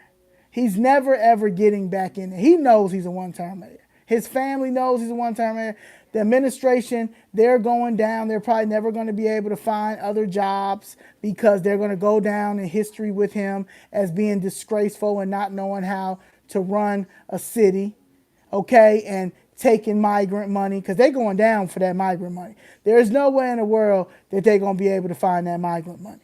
That's just what it is. The Department of Buildings, they were the ones, they're the ones who sign off or get people to demolish buildings. Thank you, Ms. Gamblin. That demolish buildings.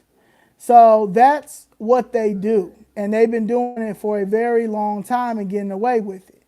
And Marlene Hopkins, she is a person that has been doing it, probably worked something out with a few demolition companies, and they give her something on the back end. Hey, Miss Jazzy. So yeah.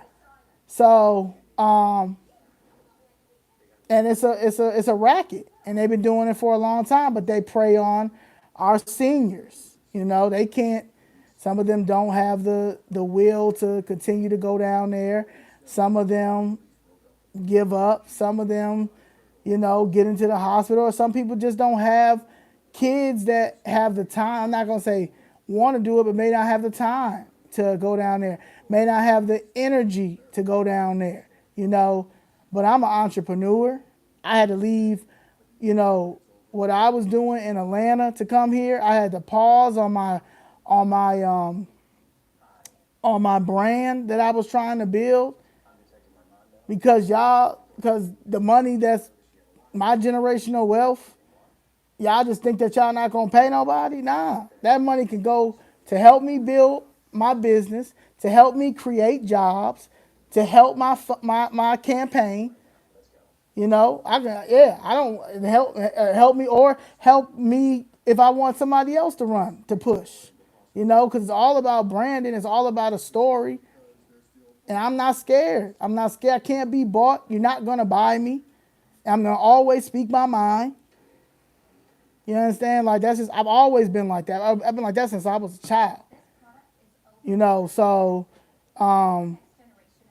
yeah, you know, mentally, I'm paying. You know, I'm paying out of my pocket to see my therapist every month.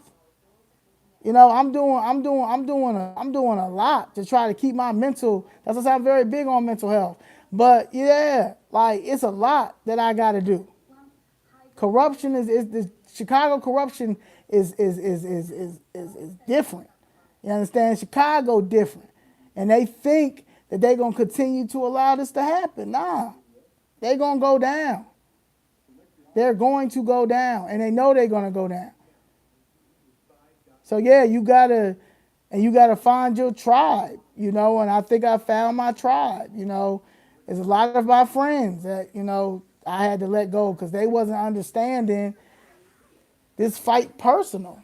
You know, it's like one of them things if you watched Above the Rim, right? And Above the Rim at the end when Shepard is playing in that game, right? And Wood Harris, well, he playing a character. He keep hitting them and beating them up. You understand? Punching them and stuff. And Dwayne Martin's like, you don't got to do this. You understand? And he like, it's personal. That's exactly how I feel. Like this is personal. Like, yeah. And that is, thank you from Florida. So yeah, so that's what I'm on. You know, I got a story to tell. I want to help others. Black people, we need to get trust. I'm pretty sure majority of these rich people have trust, and we need to get a trust. And the trust is not that expensive. And you guys need to explain to your children, to your God, whatever you're leaving the trust to, or however it's going to be. We need trust, and that is what saved my situation. But now it's a waiting game. I'm waiting for the judge to make a decision. And the judge, I pray that I have a good judge. I read up on him, and he was one of the people that said the Chicago corruption must end. But I don't want you to be part of the corruption. I need you to to to be on the winning side. Yeah, because it shouldn't have to go to Supreme Court. It shouldn't have to go to anything. It should stop right at them violating the Fifth Amendment. We shouldn't have to get anybody else involved. Settle the case. They were wrong. They shouldn't have knocked the building down, and they shouldn't have even put any fraudulent documents in the first time. They should have paid my mother the first time, and they didn't pay my mother the first time because we had a lawyer that was working with them. That's what they do. They usually pay the lawyers off too, but this time they can't do that. Everybody on it. But I don't want to have to run for office, and if I run for office, it's going down. So that's how I feel. But the overall, thing I want to say when it comes to this election and how we vote, Black America is powerful. We are a corporation.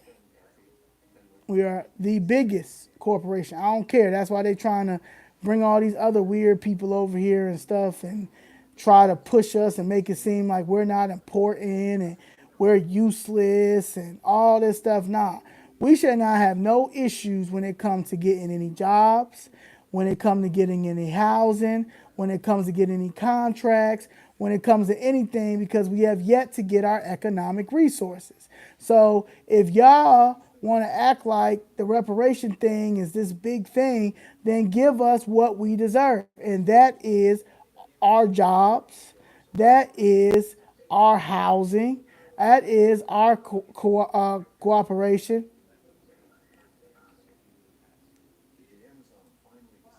Them voting for their own murder is crazy. I don't even know what you kind of slow, whoever captain is. People who sit here and say that we're being deported is crazy because we're not. I'm a United States citizen. born on this soil and land. I have my passport that explains that and shows that. And the only people that should be worried about being deported are the people who are in office, because there's a lot of foreigners that are in office that probably should not be in office because they don't have their citizenship and not here. And we're freedmen, and that's another thing that we got to start talking about. We are freedmen, and we really got to start. People could sit here and talk about, we're Moors and all this stuff. Nah, I'm gonna go with the 13th, 14th, and 15th Amendment, baby, and that is freedmen, and that's what we are, and that's what we got to push, and that's what I'm pushing, because who gave us the 13th, 14th, and 15th Amendment? The Republicans. Who freed us? The Republicans. People could sit here and rewrite history and say that the Democratic Party did this and the Democratic Party did that. They didn't do anything. They didn't do anything but do cosplay and play the victim and act like the Republican Party is a threat. Nah, they a threat. And that's why everybody's so mad. People so mad. People irritated. People pissed off. How y'all all mad and upset? Got Roland Martin saying, "Don't come and cry to us." Boy, who crying? Nobody's not gonna cry. You're gonna cry because you have no one's gonna take you seriously anymore. You're gonna always be a forever clown. You're a clown. Ann Reid's gonna be a forever clown. You understand? Y'all can next 4 years when y'all try to do whatever y'all do to try to get votes again, but it's probably not gonna happen because it's done. Y'all know that y'all can't go to any celebrities because nobody not even rocking with the celebrity. People grown. We don't care about none of that. If we want to see Beyonce in concert, we'll go see Beyonce in concert. If we want to see Megan Thee Stallion in concert, we'll see Megan Thee Stallion in concert. If we want to see these people in concert, we will see these people in concert. You do not need to come and find them on election the year before it's time to vote. We don't care. We don't care. We grown. And it's been like that. We grown. Don't ever disrespect us. Don't ever disrespect us, and that's what you do. Y'all owe us apology. So when y'all ready to come to y'all senses and say, you know what? We were wrong. We should have been more in the community. We really should have not thought that Section 8 Medicare, affordable care, and food stamps was going to do it, or we'll give maybe 5 or 6 black people a business loan or something like that, and then we'll keep putting them out here like, see, you do get a loan, you do get a loan, you do get that, you do get that, and at the end of the day, we're not getting any of that. You understand? So. That's how I feel. If you can't follow me, EMAC, then hey, once this is done, you can go back and you can see what I'm talking about. You're talking about the 13th Amendment. So yeah. So that's how I feel. They clearly don't go to the grocery store. They clearly didn't see what was going on. The Divine Nine wasn't as powerful as they thought it was going to be, and all the hate rhetoric that they had for Trump just didn't work, Yeah, the running off the racism thing just wasn't hitting like they thought it was going to hit. Them leaving Twitter is not going to do anything. Who cares? Y'all have yet to address the real issues on why she lost. So when y'all are ready to address the real issue why she lost, then hey, maybe you'll have a chance. But I don't think so, because I'll never vote Democrat ever. It'll never happen. It's Republican and independent.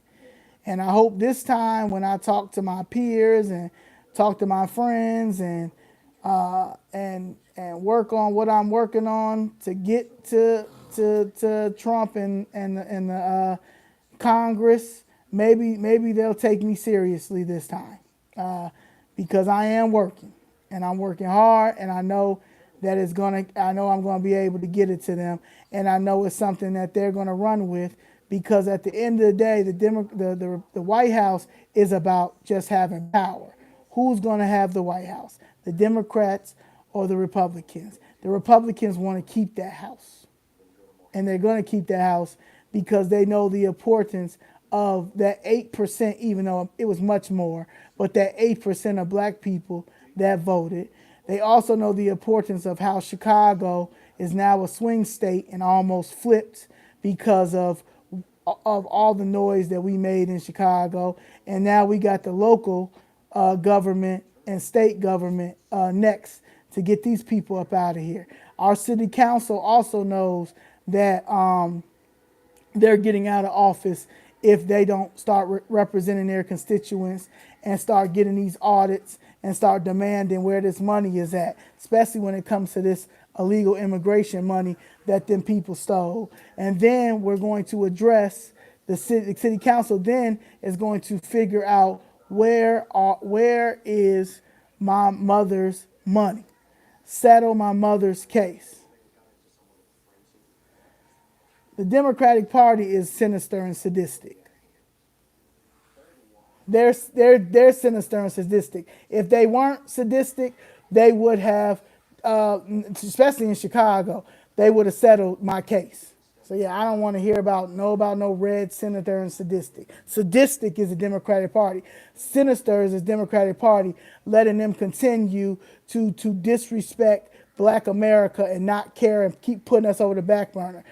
Sadistic and sinister is them allowing all these people coming over here, not vaccinated or anything like that, giving them all these resources. That's the problem. No, they not goofy. They goofy and sadistic.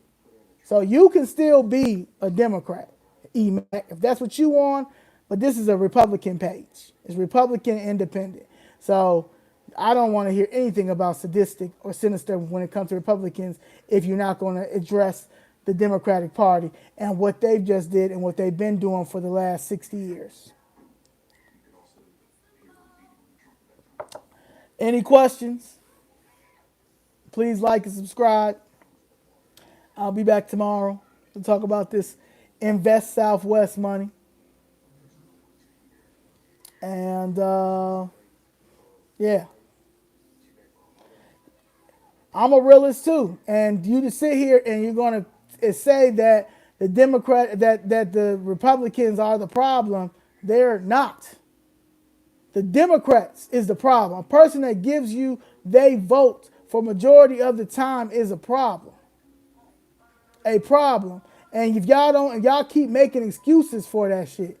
It's crazy that y'all keep making excuses for that weird stuff. Now, it ain't no real. At the end of the day, we have never given our vote for these people 60 years.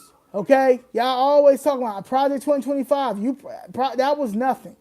They always talking about trying to scare somebody. The Democratic Party didn't do what they were supposed to do. Because like I said, if they did, I wouldn't even be talking to you right now because my case would have been solved.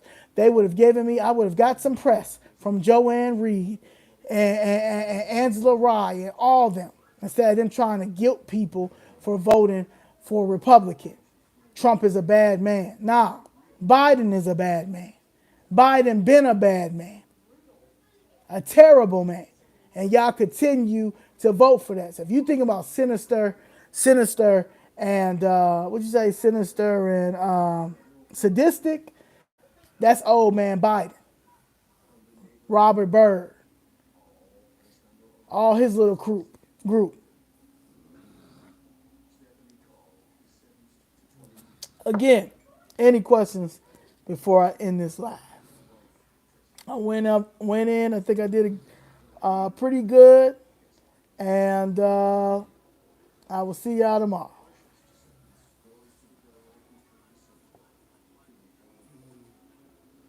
Yeah, let's keep it 100. Black America should have been. Let me tell you something. If if Jesse Jackson and all them cared about us and wanted to see us wanted to see us do what we needed to do, and that we would have been independent. We could have been independent. Black America should have had their own party. And yes, we say now we can do it, but we ain't gonna be able to do it in 4 years. Okay, people still mad and angry and confused about what just happened. So I got a plan, and I'm going to continue with my plan. And I know my plan is going to work, and it's going to work for all of us, Black America and allies. And you think black people haven't been fighting? Not as much. If that was the case, we would have generational wealth. So no, we have not. No, no. If we were fighting, the Democratic Party wouldn't be playing us the way they did.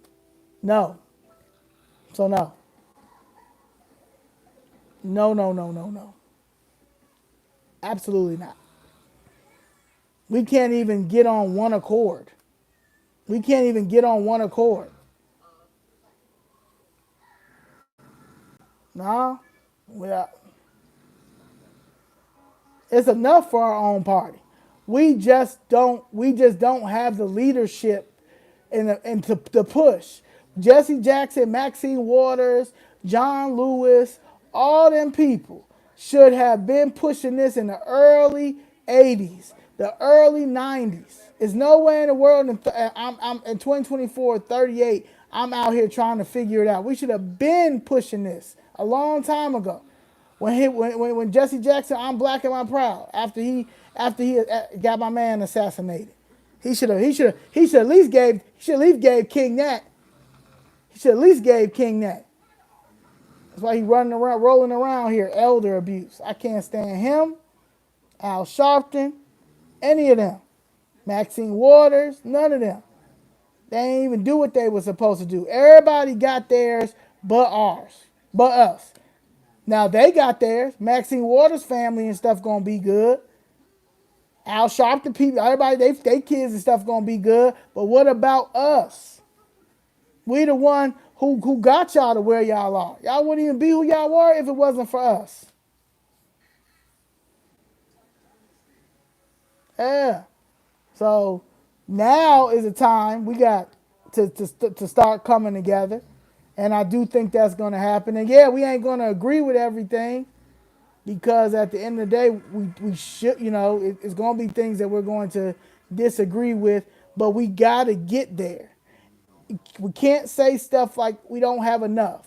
We don't have enough money. Let me tell you something. That lady raised 1.37. That lady raised $1 billion in a matter of months. And she's not even black. But they raised that for her. So the money is there. Now they just let her out with the wolves and let her die. But yeah, so the black pack is bigger than any pack. Okay? Like I said, and like I always say, we are the culture. We are America. We are the Bank of America. We are the Bank of America. We are the culture of America. We are America. We are America. America can't run. They'll be running on fuels if Black America just for one time say, you know what? We're gonna step over here to the side and we're gonna figure out what we're gonna do, because y'all don't respect us. They will start finding what do you need? What do you need? They'll start talking about reparations. Do you need your reparations? Is that what the problem is? And Black America just stayed over to the side and said, you know what? We good. When I told people last year to start boycotting the elections because we're not being heard, all that, people look at me like I'm crazy. Then when I started doing my own research and started saying, well, the Democratic Party is trash. So if y'all trying to hold on to this is crazy. But y'all don't want to rock with Trump. But y'all have yet to say why y'all don't rock. Oh, Trump is racist. Oh, no, baby. Biden is racist. Okay. That's the racist one. Understand? You want to talk about prejudice? You want to talk about black on black crime? Let's discuss the Democratic Party and how these black people are in these high places and don't represent us. That's black on black crime. Okay? So that's the black on black crime. Yeah. So Obama didn't do his thing when it came to Trayvon Martin because he should have been out there. Oh, Trayvon Martin. Oh, George Zimmerman is found not guilty. Oh, hell no. Hell no. He didn't do his part. You understand? Nobody don't do their part, and that's the problem. We just allow stuff to happen. No, ain't nobody allowing nothing no more. We ain't allowing anything anymore. That black people got to stop being scared of that anti-Semitic thing. Every time the Jews want to bring up Holocaust, we're going to bring up slavery. We're going to bring up how we have yet to get our economic resources. We have yet to get anything, okay? I'm not apologizing to no Jew. Why would I? I'm apologizing to anybody. We are down here trying to figure it out. We out here, the Democratic Party don't even care about them violating the U.S. Constitution. Hey, I'm not, no, no. It is time for us to get ours. And this is the best time. We're going to do this. The final, I said it last year, but we're going to say it again. This is the final movement. This is the final movement because these kids that's coming in now, these Gen Alpha and a few Gen Z that we got left, they ain't taking nothing. They're not going to take this. But we just want them to fight for the right thing. We want them to understand that it's a constitution, okay? Read this constitution, okay? If they violate any of this, okay, you got civil rights. If they violate any of this, if they violate all this stuff, that is what you got to do. Understand. Okay? All right. Now I'm out. That's that piece, y'all. I'll see y'all tomorrow. Like and subscribe. And we're going to talk about this Invest Southwest money tomorrow. What it was supposed to be for, where it's at, and why it's so important for y'all to understand about blighted areas, blighted properties, and all this money that is not going to our communities, but they're down there at city council and the state level passing it so it can go to our communities, but we're not seeing it because of the people that we have in office. Them 20 aldermen are, the 20 black aldermen, trying to tell you at least 15 of them are trash, and they got to go. And we got to hold them accountable. All right, see y'all later. Peace.